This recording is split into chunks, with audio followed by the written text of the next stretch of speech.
ఉన్న బంగారాన్ని విడిపించి ఆ రోజు ఆన్లైన్ రేటుకే మేము కొంటాం. Sharma gold company. మద్యానికి బానిసైన కొడుకు రోజు కుటుంబాన్ని వేధిస్తుండడంతో ఆ తండ్రి సహనం కోల్పోయాడు. అల్లారు ముద్దుగా పెంచుకున్న కన్న కొడుకును సొంత తండ్రే హతమార్చాడు. నిద్రపోతున్న కొడుకును రోకలి బండతో కొట్టి చంపాడు. ఈ ఘటన కడప జిల్లా దువ్వూరు మండల కేంద్రంలో చోటు చేసుకుంది.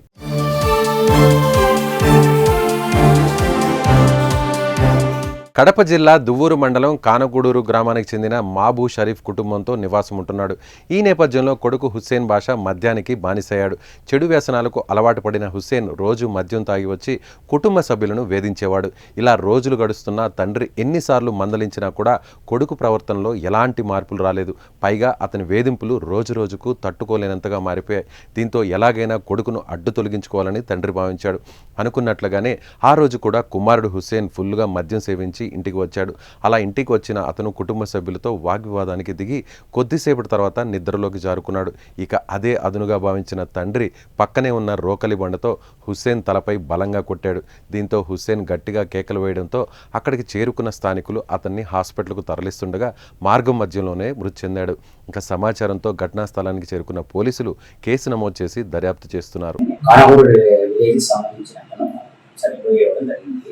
చనిపోవడానికి కారణం హుస్సేన్ బాషా తండ్రి ఎవరైతే ఉన్నారో మహబూబ్ షరీఫ్ అని వాళ్ళ తండ్రి గారు ఉండడం జరిగింది. ఇతను హుస్సేన్ బాషా తాగుడు బానిసే. గత 3 సంవత్సరాల నుంచి కూడా తల్లిదండ్రులను వేధించడం ప్లస్ భార్యను కూడా వేధించేవాడు.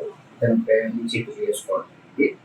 ఈ విధంగా ఒక 15 రోజుల కింద ఈ రావడానికి డబ్బుల కోసం డైలీ 1000 కానీ 500 కానీ ఇవ్వమని వేధించేవాడు. ఇట్లా 15 రోజుల క్రితం ఇవ్వకపోవడంతో వాళ్ళ తండ్రి గారిని వచ్చేసి కొట్టడం జరిగింది.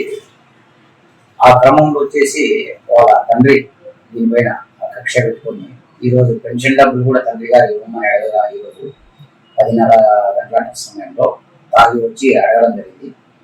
ఇవ్వకపోతే తమ్ముదాన్ని బెదిరించడం జరిగింది. దాంతో